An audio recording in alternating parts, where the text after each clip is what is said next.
right? We talk a lot about 1% better today than I was yesterday.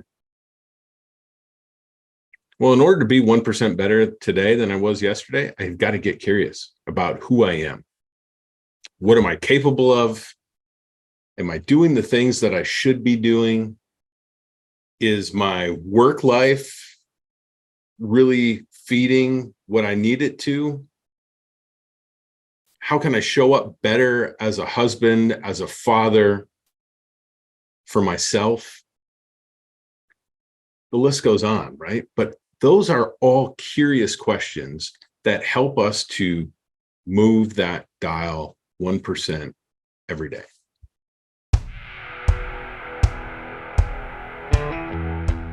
Hey guys, welcome back to another episode of the Grit Meets Growth podcast, where we bring you inspiration and insights focused on getting uncomfortable, making things happen, and creating a magnetic life.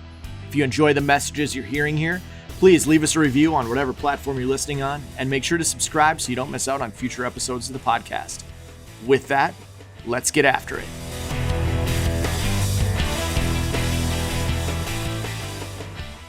Hey, how's your day going?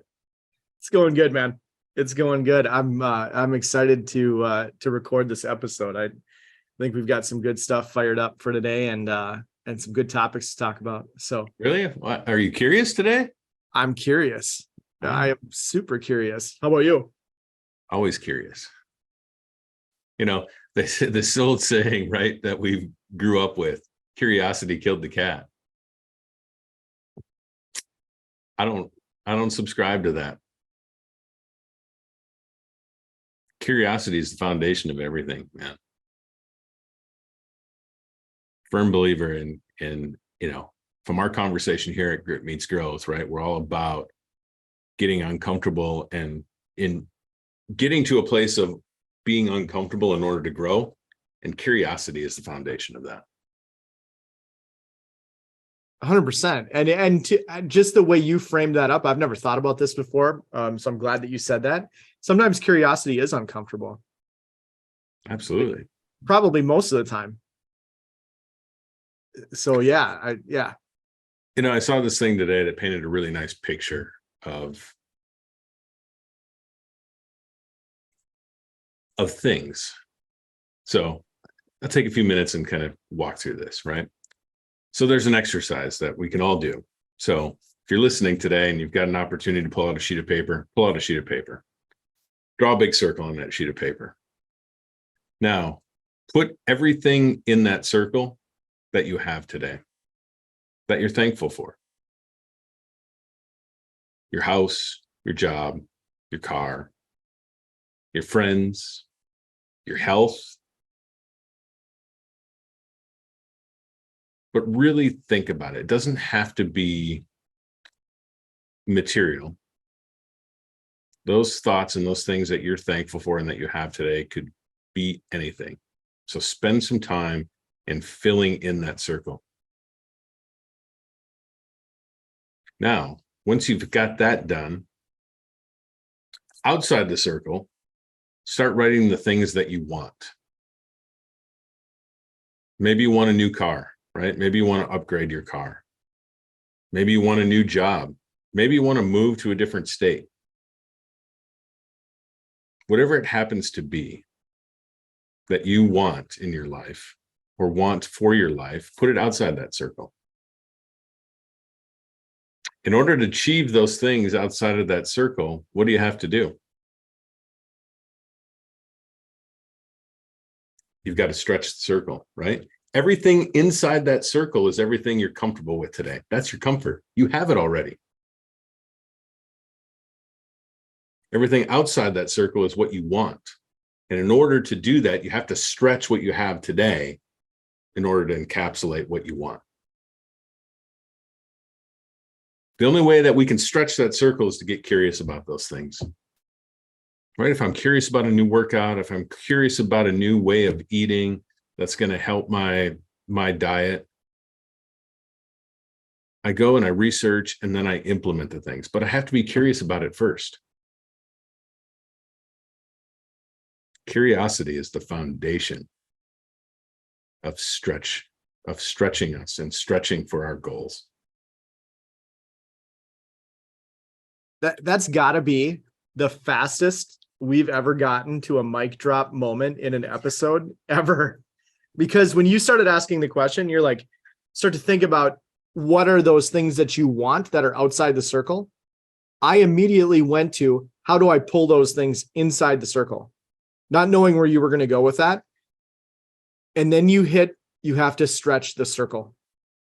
And that was like a mind blown thing. And you're absolutely right when you say that, because to get what you want that you don't have today, you're going to have to stretch in an area and make the circle different and adjust the circle, not just pull it into what you already have. Because if it was that simple, you'd already have it.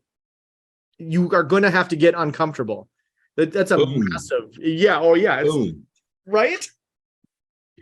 Where's the Bradley bomb drop? That's exactly what I was thinking about. It is a bomb drop. I mean, I'm going to chew on that for a long time. And the thing that's interesting about when you say, write the things that you want on the outside of that circle, I don't think most people know what they want.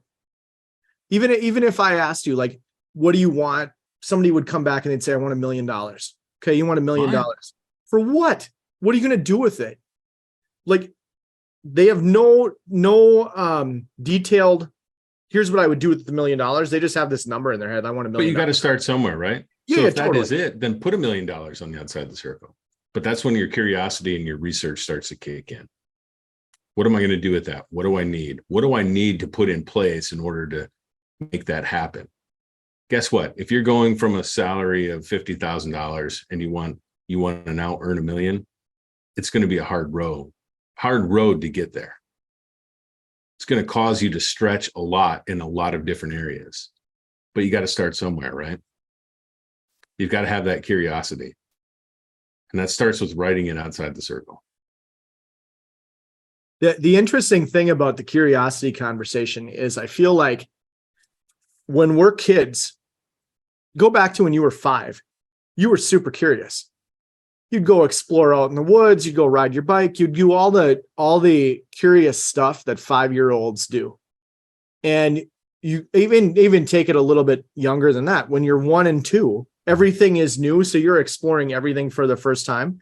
Curiosity is at its peak height right then, right? You hit 5, it's still pretty high. 6, 7, 8, now you're in grade school. And now you're still a little bit, but it goes from like, we're going to have art class. You can draw whatever you want to, okay, Billy, you're going to draw this. You're starting to hit that, let's teach you how to memorize stuff stage. And it was interesting. I was listening to something this morning where they talked about there's a difference between teaching and educating. Teaching is more along the lines of I can teach you how to memorize facts and teach you some stuff like that. Educating is bigger than that. It's teaching you how to be curious. It's teaching you how to look for things, how to like explore, right? I think by the time I got to the end of high school, some of this curiosity had gotten squished out of me. Like I got really good at memorizing stuff. I could tell you like dates from a war for history class or a formula for something for chem class or things like that. But the curiosity side, I think it just got like pushed and pushed and pushed. And so when you're talking about curiosity today as an adult, you got to learn how to flex that muscle again. And it can be hard. So the definition of curious, eager to know or learn something. When you really put the definition of that, it defines what we're talking about here. Like, I just have to have the eagerness to know something different, to explore, to go to new places, to think about different ways to do the same things that we've been doing over and over again. Right? If we're in a situation where we want to, clean up our diet and clean up what we're eating, being curious about how we go about that, right? The resource, the thing that we have today at our fingertips that we didn't have 20, 30 years ago is the internet. Anything that you want to know, you carry around in your pocket every day.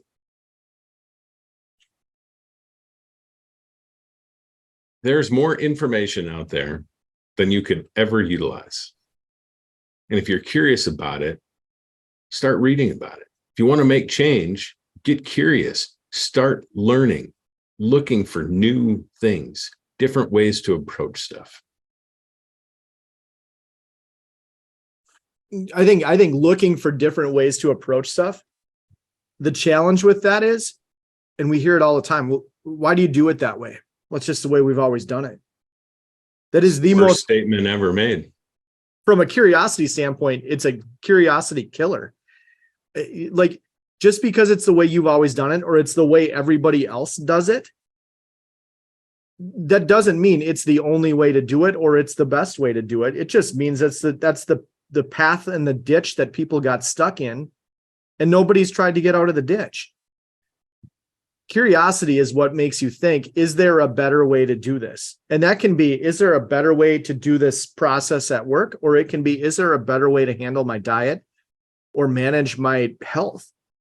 Is there a better way? Like, if you ask that question over and over again, it's going to lead you down paths that you didn't expect to go. You got to ask the question. Right. So if the definition is eager to know or learn something, you kind of put a really nice list together that you sent over, right? Just as it relates to yourself. Just if we're going through some self-reflection and really defining who it is that we want to be, whether we're happy today or not with ourselves, right? We can always be better, right? We talk a lot about 1% better today than I was yesterday. Well, in order to be 1% better today than I was yesterday, I've got to get curious about who I am. What am I capable of? Am I doing the things that I should be doing? Is my work life really feeding what I need it to? How can I show up better as a husband, as a father, for myself? The list goes on, right? But those are all curious questions that help us to move that dial 1% every day. And when you think about asking those curious questions specifically about yourself and really developing that self-awareness, I think one of the things that falls in there is you have to get comfortable with answering those. If you're going to ask those questions, you have to get comfortable with answering them honestly. And sometimes brutally, honestly, to where, yeah, I don't like to hear this about myself, but when I look at it, I'm like, okay, this is how I show up and I don't like it. And I'm going to have to change that. Like I've gone through periods of my life where I was probably pretty angry, carried some resentment, had some baggage and some stuff. And it wasn't until I got curious about where is it coming from that I was able to set it down. But I had to ask some tough questions and then answer them honestly to really break down where that stuff was coming from. And that can be negative like that, or it can be positive. Like, what gets me excited about my work? Like, I probably have 10 things that I do at work on a daily basis. Of those 10, which ones are the ones that actually get me excited? And which ones are the ones that if I didn't have to ever do this again, I could hand this off or delegate it and not ever miss it. But again, it comes back. You have to be able to ask the questions. You have to ask the questions. You do. And on that work front, right? If there are those things, like focus on the things that you do really well and that you enjoy doing. I guarantee you, those things that you don't like doing will rise with it. If you put some focus on it and you start to fill your bucket with those things you like to do, that boat will rise and those other things will come up. They might not come up to the same level, but they'll rise nonetheless, right? I think on the work front, kind of the other piece that's interesting on the work front, if you bring curious questions to work, you will improve at an accelerated pace. Like, I guarantee you that Orange Ball does well because we ask curious questions of our clients. And I know that Octellion, you do the same thing. You walk in, you ask good questions, and then you listen. And that's probably the other side of curiosity, is if you're going to ask questions, you have to listen for the answers and look for the answers. Asking the question is only the first piece. Then you have to hear. Well, you have to do something with it. Right? We talk about that in the security space at Octellion, right? Once you ask the question, once you put it on paper, and now you know that you have a deficiency, you have to do something about it. You have to do something about it. You have to move 1% better every day. So if that's what we're seeking, is to be better in our jobs, better in our home life, better fathers, better spouses, better wives, we have to be curious and be willing to have that hard conversation with ourselves, be brutally honest with ourselves, and then we have to do something about it.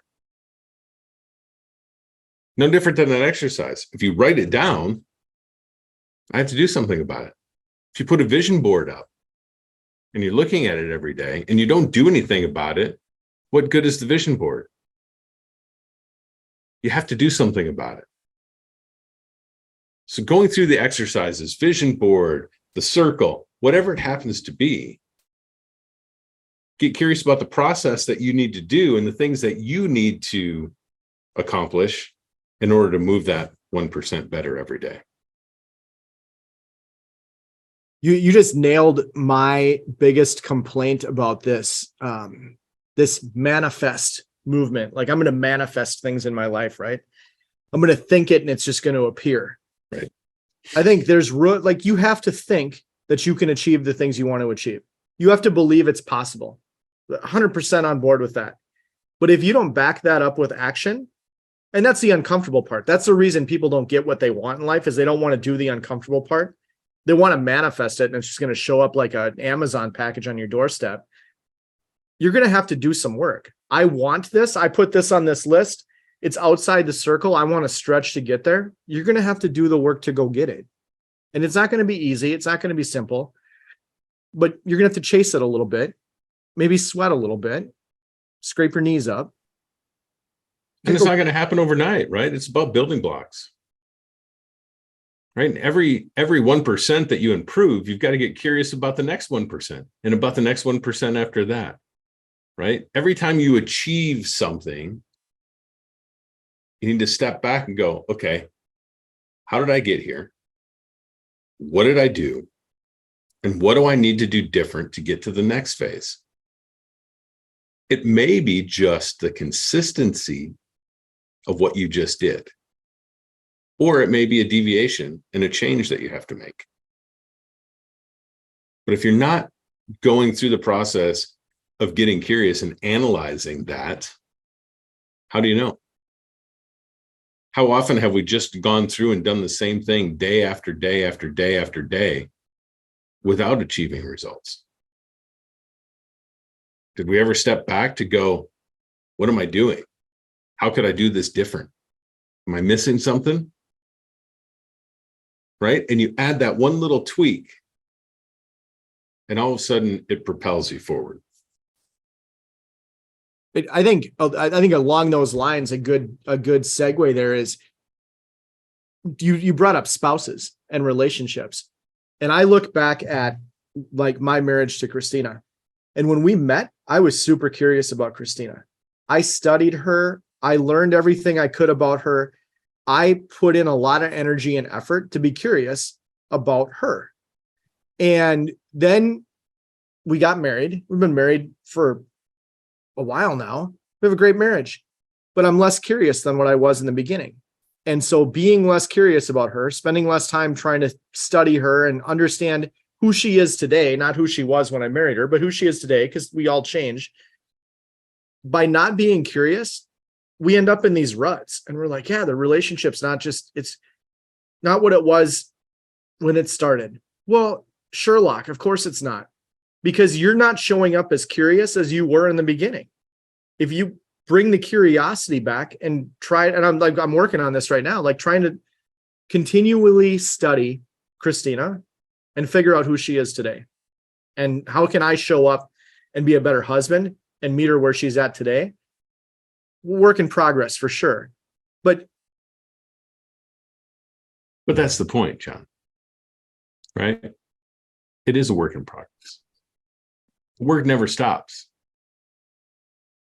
In order to achieve the things that we really want in life, you have to put in the work. Right? There's a quote on the wall at the gym. Everything you want in life is on the other side of hard work. It's true in every single aspect. Everything you want is on the other side of hard work. You got to put in the work.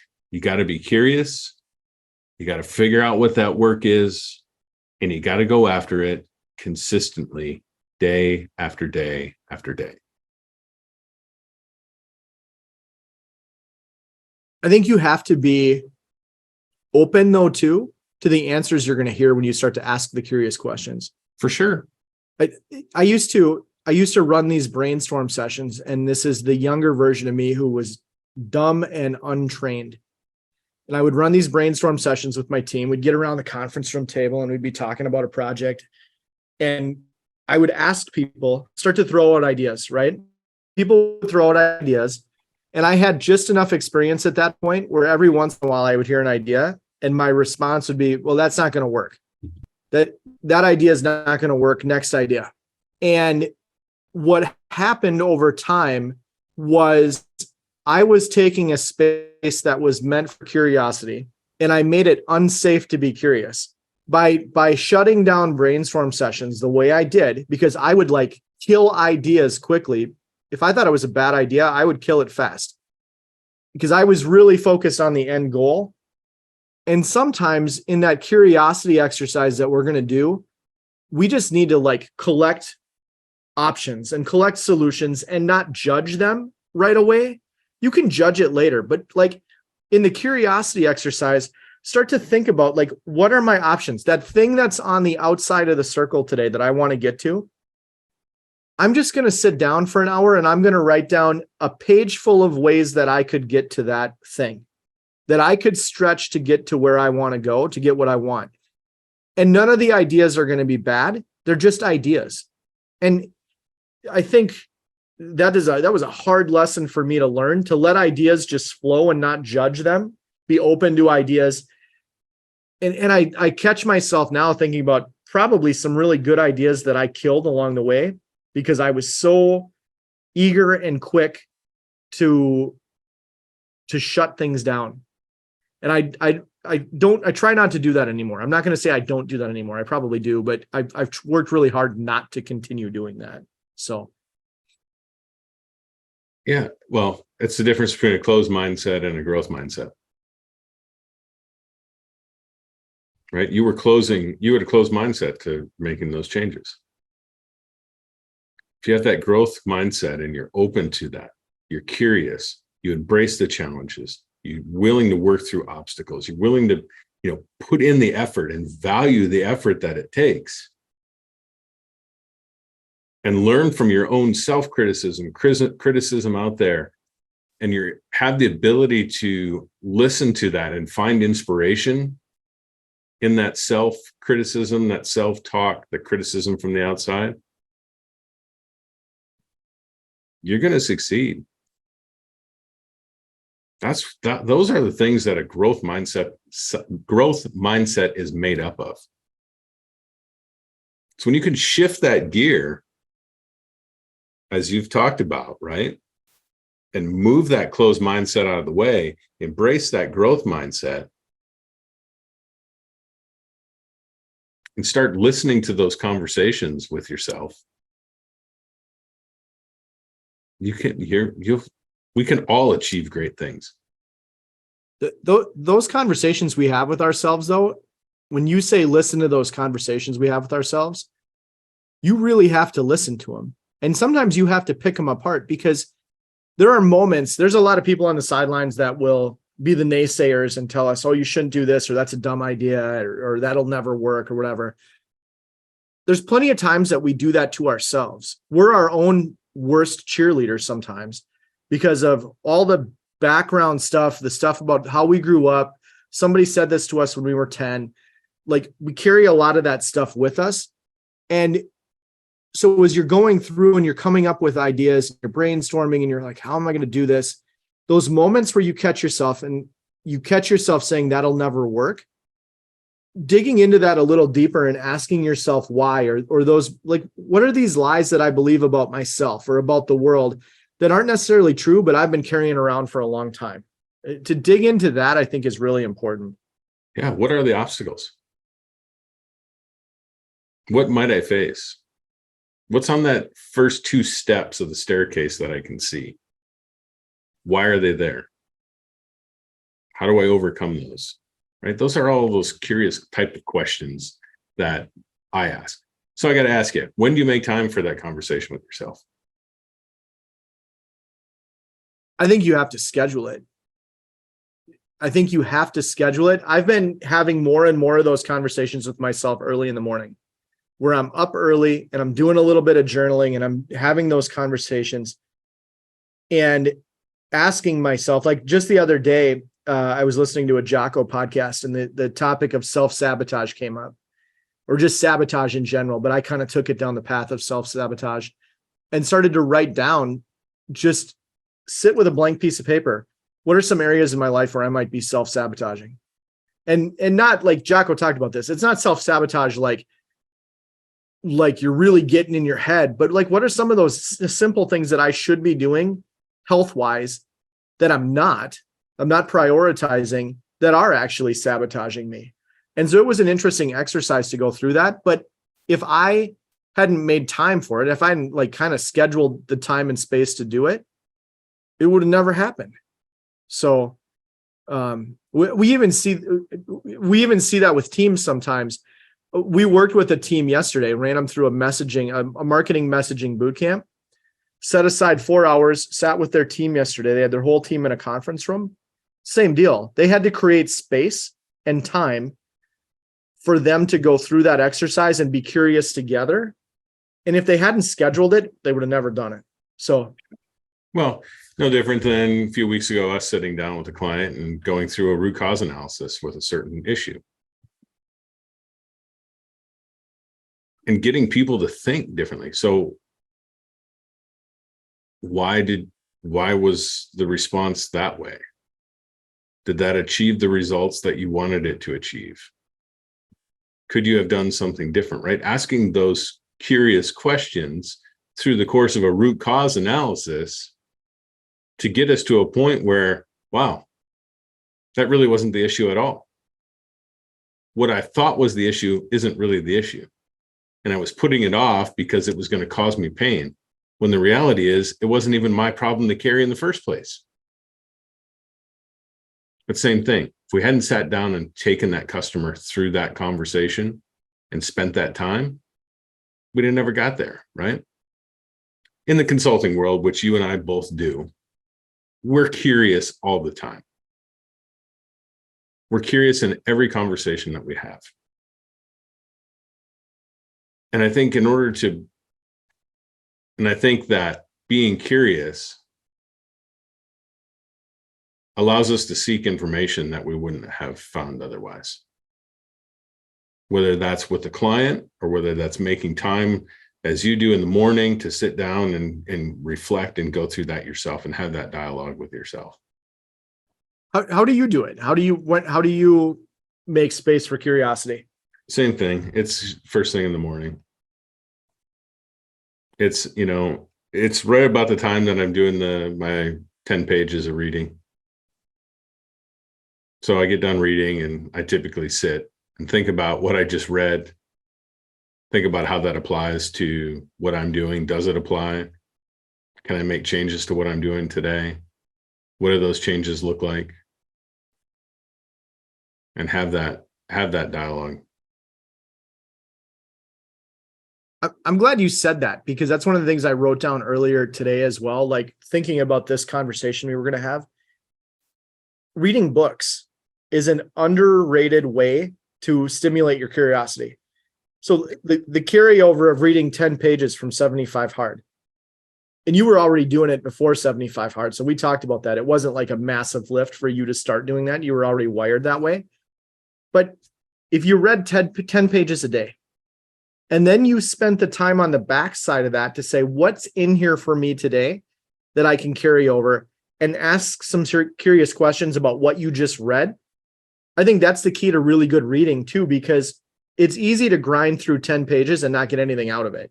We do it all the time. Asking some good questions after you've read the 10 pages, like, how does this apply? What am I going to do with it? That's where the value comes in. Right? Because otherwise, what's the point of it? Like, am I just reading 10 pages to read 10 pages, or am I, reading 10 pages to do something with? And listen, I don't find something in every day in the 10 pages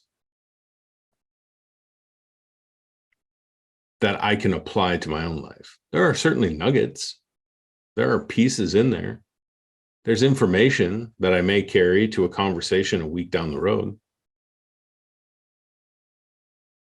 that I can add that piece of information to a conversation that I just now added value to. There's a million ways to slice it, man. We all do it differently. It's just about making it work for you. So 75 Hard was a big experiment. It was an opportunity to experiment and be curious about what we were capable of.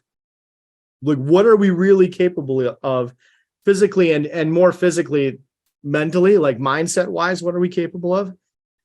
There's room in life to do experiments and see what you're capable of. That's an exercise in curiosity that we can all do. Find that spot where you want to stretch and stretch. 1% better every day. It truly is a mantra. Because the reality is, what's 1%? But if you stack 1% on top of each other day after day after day, you can make some ground up, man.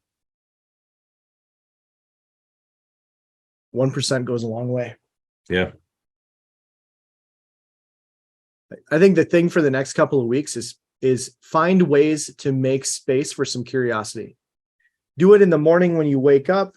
Schedule an hour with yourself and a blank sheet of paper. Find out what that looks like for you and how you can make that happen for yourself. But invest in yourself and invest in curiosity, because what you're going to get on the backside of that is going to be really good. Got that right. Right on, man. So should we wrap this? Yeah, let's do it. So let's get after it and get curious. Make it a great week, everyone. See you later, man.